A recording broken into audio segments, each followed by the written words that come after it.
Hello मेरे प्यारे बच्चों, क्लास 11 यूनिट 4 केमिकल बॉन्डिंग, जिसमें आप सबको पता है chemical bonding is a very interesting chapter because all the element in the periodic table has tendency to complete their octet.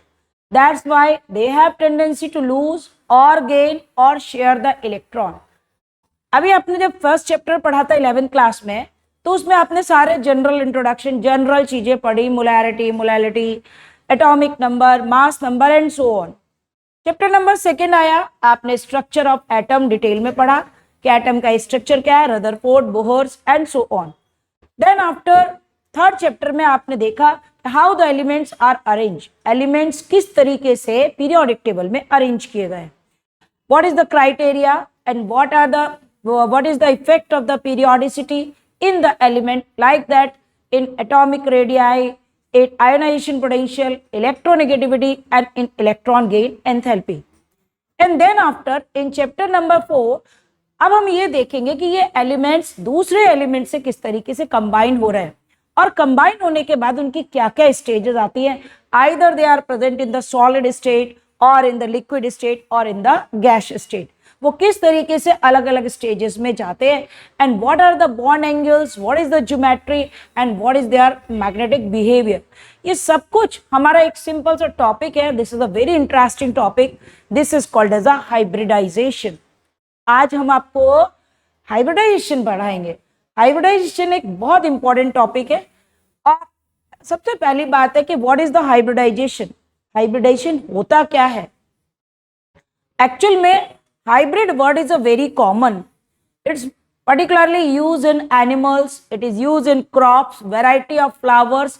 hybrid flowers नाम सुना है आप लोगों ने. हम लोग डॉग में वेराइटीज में पढ़ते हैं. हाइब्रिड्स वेराइटी में डिफरेंट टाइप के डॉग्स होते हैं, उनमें भी हाइब्रिड वर्ड पढ़ा है. Hybrid is a very common and social word, but in chemistry it is particularly used. So the hybridization means when the two or more than two, यानी कि hybrid का मतलब ही होता है दो चीजों का आपस में मिलना. जब कोई भी दो चीजें आपस में मिलती हैं और एक नया कैरेक्टर देती हैं तो उसी को हम कहते हैं हाइब्रिड. तो when two or more than two atomic orbitals of the equal energies are combined together, then it form a new orbital, and this new orbital is called as a hybrid orbital, and the process is called as a hybridization. तो hybridization का मतलब होता है दो या दो से ज्यादा एटॉमिक ऑर्बिटल्स का मिलना और एक नई ऑर्बिट को बनाना. उस नई ऑर्बिट का नाम हाइब्रिड ऑर्बिटल हुआ और इस प्रोसेस का नाम हो गया हाइब्रिडाइजेशन. हाइब्रिडाइजेशन की कुछ रूल्स होते हैं. Number 1, your orbitals must contain the unpaired electrons, or the orbitals contain mixed together, they have the equal energy. Number 1 कि उनकी एनर्जीज हमेशा इक्वल होनी चाहिए. The orbitals participate in the hybridization must contain the equal number of hybrid orbital. hybrid orbital का number और orbital participating का number हमेशा equal होना चाहिए. Hybridization decide the bond angle, geometry, magnetic behavior and so on. हमें hybridisation बहुत सारी चीजों के बारे में बताती है कि कोई भी हमारा जो मॉलिक्यूल बनेगा या कंपाउंड बनेगी उसकी क्या ज्योमेट्री है, क्या एंगल है और उसकी क्या क्या प्रॉपर्टीज है. Basically hybridisation are of different type. देखिए आज हम आपको एक शॉर्ट व्यूज में दिखाएंगे हाइब्रिडाइजेशन हम किस तरीके से आइडेंटिफाई कर लेते हैं. दूसरी बात, जैसे जब आप कंपटीशन के पेपर्स देते हैं तो आपको थोड़ी ट्रिक्स होती हैं जिनसे हम आइडेंटिफाई कर लेते हैं. हम इनकी और ट्रिक्स अपने अगले वीडियोस में देंगे आपको. अभी हम टाइप ऑफ बॉन्डिंग का एक सिंपल चार्ट बता रहे हैं जिससे हम लोग डायरेक्टली आइडेंटिफाई कर लेते हैं कि किस मॉलिक्यूल के अंदर कौन सी हाइब्रिडाइजेशन प्रेजेंट होगी. So hybridization are of 7 type. First hybridization is called as a sp hybridization. sp hybridization जैसे आपने सेकेंड चैप्टर में पढ़ लिया कि s orbital contain one block and it contain maximum 2 electron. One electron is clock, another electron is anti-clock. And the p orbital p orbital contain maximum 6 electron. This is the px, this is the py, and this is the pz. So first of all, when the s is combined with p, यानी कि अगर हमारे central atom के पास दो unpaired electron है तो natural है these two unpaired electron are sharing with two other orbitals and form the sp hybridization, यानी 1s and 1p. इधर देखिए हम आपको कुछ एक शॉर्ट ट्रिक्स बताते हैं. 1s और 1p मिला के कितना हो गया 1 + 1 = 2, जो हाइब्रिडाइजेशन का प्रिंसिपल कहता है कि number of hybrid orbital is equal to the orbitals participating in the hybridisation. If the hybridization is sp, then the geometry is linear like that. अब मैं जो वो आपका एक सेंट्रल एटम हूं और ये दोनों वाले जो साइड वाले हैं वो रिएक्शन करने के लिए, तो आपकी ज्योमेट्री कैसी दिख रही है, लीनियर ज्योमेट्री. और अगर लीनियर ज्योमेट्री होगी तो जो एंगल बनेगा इट इज 180 डिग्री. 180 डिग्री का एंगल आएगा. आप देखिए शॉर्ट में आपको क्लियर हो रहा है, मैं डिटेल में भी आपको आगे वीडियोज में दिखाऊंगी. ये हो गया sp means 2 hybridization, then shape is linear and angle is 180. ये देखिए आपका एंगल जो आ रहा है वो कितना आ रहा है 180 डिग्री का. अब इन केस मान लीजिए आप लोग को ऑब्जेक्टिव में एग्जांपल्स दे दिए जाए तो हम कैसे फाइंड करोगे. तो फाइंड करने में यहाँ पे लिखा है BeCl2. 2 इंडिकेट कर रहा है because it show the it contain the central atom contain the 2 unpaired electron and these 2 unpaired electron share with 2 other atomic orbitals. तो BeCl2, BaCl2, CaCl2, MgCl2 or the group number, the element of the group number 2, they participate in the sp hybridization because the group number 2 they contain the 2 electron and these 2 electron participate in the bond formation. ये तो आपका inorganic के example हो गए. लेकिन अगर अपन को organic के एग्जाम्पल्स में फाइंड करना है कि इसके अंदर कौन सा हाइब्रिडाइजेशन होगा, तो always remember if the triple bond is present, ये आपको शॉर्ट ट्रिक्स में भी क्लियर होता है. If the triple bond is present then that it has hybridisation is sp. अगर ट्रिपल बॉन्ड होता है तो sp हाइब्रिडाइजेशन होता है. अगर डबल बॉन्ड होता है तो sp2 हाइब्रिडाइजेशन होता है. और फॉर सिंगल बॉन्ड, अगर सिंगल बॉन्ड है then hybridisation is sp3. It is particularly sp, sp2, sp3. These are, ये किस में आती है, ये आपके पास अगर हम सिंगल डबल ट्रिपल देख रहे हैं तो ये हमारे ऑर्गेनिक के एग्जांपल्स में आएंगे. Now, the second type of the hybridization is called as a sp2 hybridization. Means 1s and 2p atomic orbitals combined together. So the number is 3. 1 plus 2 is equal to 3 and the central atom contain the 3 unpaired electron. These 3 unpaired electrons share with 3 atomic orbitals of other atomic orbital. Now the geometry is triangular. जैसे आपको दिख रहा है ये A है, B से combine कर रहा है और geometry कैसी आ रही है, इसका shape आ रहा है triangular and the bond angle is 120. And the elements of, देखिए आपके लिए बहुत ही सिंपल सी एक बात बता दे, फर्स्ट ग्रुप के एलिमेंट का नाम नहीं दिया क्योंकि हमारी डिमांड ही 2 और मोर देन 2 से स्टार्ट होती है. तो ग्रुप नंबर 2 के अंदर हाइब्रिडाइजेशन हो गया आपका sp.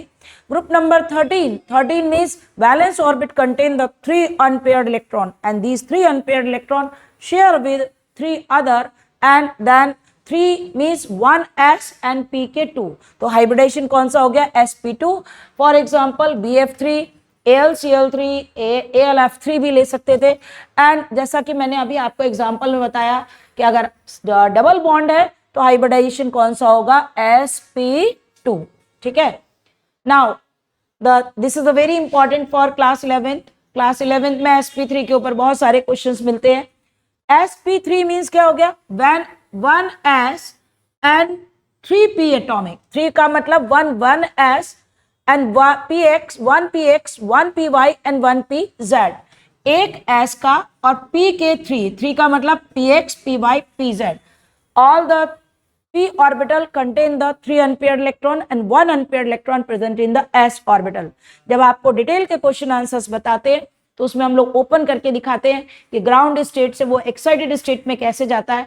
और क्योंकि हमारा हाइब्रिडाइजेशन का रूल कहता है कि maximum unpaired electrons are required and if the empty orbital is present then the electrons are excited to their higher energy level and the maximum unpaired electron share with other atom and form the simple hybridization. जो भी जितने भी unpaired होंगे उतना ही उसका hybridization आएगा. If the hybridization is sp3, now the number is 4. देखिए आपका नंबर कितना आ रहा है, 3 + 1 = 4 and the central atom is combined with 4 other and the geometry is tetrahedral and bond angle is 109 degree 28 minute. This is a very important question, आप लोग के 11th class में मिलेगा. And the example is CH4, methane is the example, and there are two exceptions, ammonia and water is the example, exceptional case which follow the sp3 hybridization. ये मैं अपने अगले video में जब आपको BSc-PR पढ़ाऊंगी तो बताऊंगी कि why the ammonia and water they shows the sp3 hybridization. So the elements of the group 14, they contain the 4 unpaired electron in their valence shell and share with 4 other. So 4 means 1s and pk3, तो total कितने हो गए 4. So hybridization is sp3. Now the next one is called as the sp3d. देखिए थक तो नहीं गए आप लोग, थकिएगा नहीं और सुनते रहिएगा क्योंकि हम आपको एक शॉर्ट टाइप वीडियोस में बता रहे हैं. ये सारे क्वेश्चन आपके डिटेल में आते हैं, ठीक है. देखिए कैसे. नेक्स्ट हो गया 1s. अभी हमारे s पे अनपेयर्ड होना चाहिए, p के भी तीनों ब्लॉक कर रहे हैं पार्टिसिपेट, और d में जैसा आपको मालूम है d contain 5 dxy, dyz, dxz, dx square minus y square and dz square. d के लिए हम लोग 5 ब्लॉक्स बनाते हैं, तो 1s और pk3, देन 1s pk3 और d का 1. कितने हो गए टोटल 1 2 3 4 एंड 5. नंबर कितना आया 5. ज्योमेट्री कैसे फाइंड करेंगे. देखिए जैसे कि हम लोग कैसे हैं, हम लोग तो कार्बन में ही आ रहा है, ग्रुप नंबर 14 यानी कार्बन. अबर वैलेंसी हमारे जितने भी ऑर्गेनिक कंपाउंड है सभी के अंदर कार्बन है, और जिसके अंदर कार्बन है उसकी वैलेंसी 4 होती है, यानी हम लोग खुद भी टेट्रावैलेंट है, 2 हाथ और 2 पैर, इसके मतलब हमारी वैलेंसी 4 है. तो अगर 4 वैलेंसी, अब देखिए कि इसके मतलब अप लोअर दोनों left right upper and lower and 1 हमारे पास एक आगे आ जाता है. इसके मतलब ज्योमेट्री बनेगी इसकी ट्राइगोनल, यानी ये जो थर्ड वाला ये बन रहा है, this is the trigonal. Upper and lower पे जो ये पॉइंट होते हैं, these are called as the pyramid, so they are called as the trigonal bipyramidal. So the shape is trigonal bipyramidal. Here the angle is all of them they have the 90 degree angle. अभी आपके देखिए सबके angle 90 के दिख रहे हैं, लेकिन ये जो एंगल आ रहा है this is the 120 angle of 120. For example अब देखिए आपके पास, आपको मालूम है ग्रुप नंबर 15 का पहला एलिमेंट है nitrogen, but nitrogen contain only s and p orbital and d orbital is absent. That's why, क्योंकि उसके बाद d ऑर्बिटल होता नहीं है, इसलिए हमने नाइट्रोजन का कोई भी एग्जांपल नहीं लिया. इस चीज को याद रखना कि nitrogen always form sp3, not form the sp3d because of the absence of the d orbital. तो नाइट्रोजन फैमिली का मैंने नेक्स्ट एग्जांपल ले लिया. क्या लिया PCl5. देखिए ये नंबर हमेशा इस नंबर के इक्वल आना चाहिए. कितना हो गया PCl5 and the other members of the group 15 they form the sp3d hybridization. Now the next hybridization is sp3d2. Total number check कर लीजिए, 2 और 3 5 और 1 6. कितना नंबर आ रहा है, number of hybrid orbital is 6. अब देखिए 6 की जो ज्योमेट्री बनती है वो हमेशा 8 में आती है. 6 वाले हमेशा 8 की ज्योमेट्री शो करेंगे, 1 2 3 4, एक आगे और एक पीछे. इसके मतलब देखिए मैंने अपने ज्योमेट्री में शो किया अपवर्ड लोअरवर्ड लेफ्ट राइट और आगे और पीछे. ये हमने इसके मतलब 1 2 3 4 5 6 7 और 1 8. ज्योमेट्री कैसी हो गई ऑक्टाहेड्रल. ऑलवेज रिमेंबर, ये आपको 12th में भी याद रखना है, 6 अगर होंगे तो ज्योमेट्री हमेशा ऑक्टाहेड्रल आती है. एंगल सभी में इसमें 90 डिग्री के बनते हैं. फिर वही फर्स्ट एग्जांपल तो हमारा ग्रुप 16 का ऑक्सीजन था, लेकिन oxygen due to the absence of the d orbital it is not participate in the sp3d2 hybridization. It form so the next member sulfur is able to form the sp3d2 hybridization. It contain the d orbital, so it get excited, ये excited हो जाएगा, और excited होने के बाद इसके पास 6 unpaired electron होते हैं, इसलिए इस 6 अनपेयर्ड इलेक्ट्रॉन होने के कारण ही ये हाइब्रिडाइजेशन शो करता है sp3d2. So elements of the group 16 they are able to form the sp3d2 hybridization.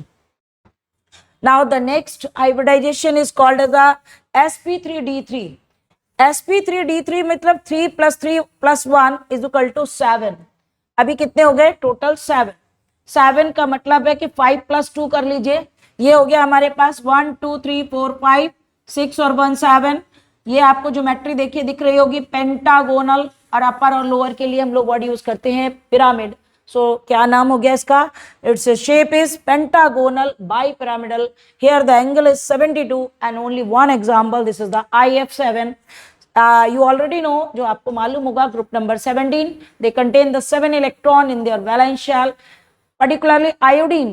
Iodine, the size of the iodine is large, क्योंकि iodine का size large है, ionization energy is low, that's why it is able to form IF7, इसलिए IF7 बनाती है. फिर देखिए आपका number 7 same आ रहा है, यहाँ पे भी वही नंबर आ रहा है जो आपके एग्जाम्पल में है. सो एलिमेंट ऑफ ग्रुप 17 और IF7 is an example of the sp3d3. Now the last one is the dsp2, क्योंकि क्लास 11th में आपको dsp2 तक ही बताया है, जबकि क्लास 12th में आपने sp3d2 और d2sp3 दोनों को हम कोऑर्डिनेशन में आपको एक्सप्लेन करेंगे, बताएंगे. लेकिन 11th क्लास में आपके जो कोर्स में है वो है नेक्स्ट dsp2, 1d 1s और pk2. टोटल कितने हो गए 4. तो नंबर कितना आया 4. And its shape, this is the geometry and the shape is square planar, and all of them they containing the 90 का एंगल यहाँ पे सबके पास में आ रहा है. its angle is 90 degree and particularly the elements of the D block they are able to form dsp2 hybridization. तो example दिया मैंने NiCN का whole 4 2 negative, it is a tetracyanonucleate second ion. particularly ये आपके जो डी ब्लॉक के element है वो आप लोग क्लास 12th में पढ़ते हैं, तो इसके लिए अभी आपको कोई भी पैनिक नहीं करना, टेंशन नहीं लेना. केवल आप लोग को रिक्वायरमेंट है sp, sp2, sp3, sp3d, sp3d2 and sp3d3.